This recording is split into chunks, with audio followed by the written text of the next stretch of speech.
Hello everyone and welcome back to the workbench. Today I'm going to be doing a comparison video on some concealable 9mm pistols. I have really two different categories here within that classification of a concealable 9mm. I have the single stacks and the double stacks. Before we get started, I will show you every single firearm is of course unloaded. Nothing in the magazine. Nothing in the chamber. Alright, so let's get started. We'll talk about pros and cons of each one of these specific firearms, and we'll talk about pros and cons of the categories that they fall into within the classification of a concealable 9mm pistol. We'll start with the Kahr CW9. This firearm is extremely accurate to shoot. I think that is possible because of the trigger specifically, but also it's got a 3.57-inch barrel and a little bit longer, maybe a little bit better accuracy than some of the other ones here. The capacity is only 7 rounds, single stack 9mm. Typical capacity is 7 rounds, but others in this class offer 8 rounds.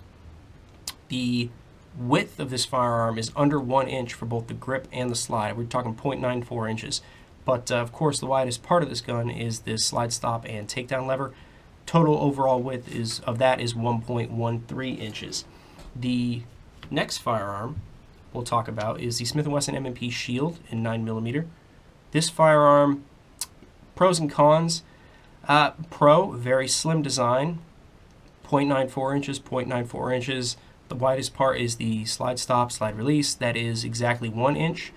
Con, trigger. I'm really not a fan of the trigger. Some people love it. I am not one of those people. I don't like it. Pro, you can either get a 7-round flush magazine, or in this case, the 8-round magazine. I prefer the 8, not because of capacity so much as it is just the comfort. I can really wrap my hand around that and get my pinky comfortably on the firearm. The Kahr, even though it's 7 rounds, if I take the magazine out here, I can show you my pinky still has kind of some room to be put on, but when you insert the magazine, it kind of creates a nice little pocket for it, if you will, that the pinky just falls right into. So they're both very comfortable to shoot. Moving on, we have the Ruger SR9C. This firearm has a 10-round capacity, and I think that is a con. Many other firearms in this category, this double stack concealable 9mm classification and category, offer more than 10 rounds. The Glock 26 is a 10-round magazine, and that, you can really only get your 2 fingers on, similar to here, but with this pinky extension, you can get a nice full grip on it. I think this grip length, the way it sits in your hand is uncomfortable to shoot. Not so much so that you're not going to want to shoot it, but it feels like if they added another ½ inch, they could have gotten a 12-round capacity out of it.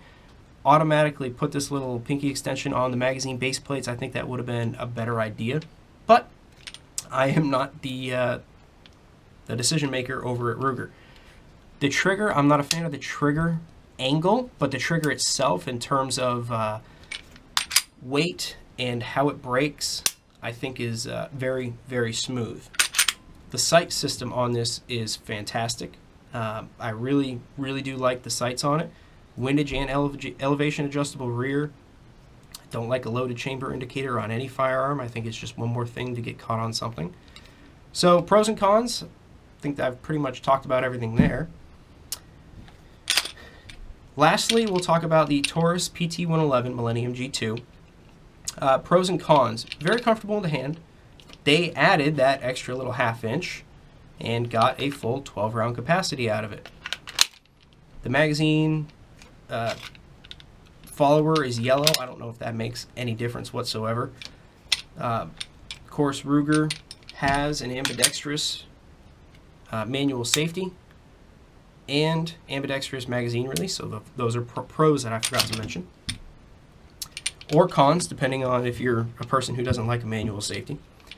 The Millennium G2 has a manual safety and a magazine release, of course, but they're not ambidextrous. Other pros and cons of this firearm, the barrel length, I wouldn't say that it's a pro, but this trigger, I really like a good double single action trigger.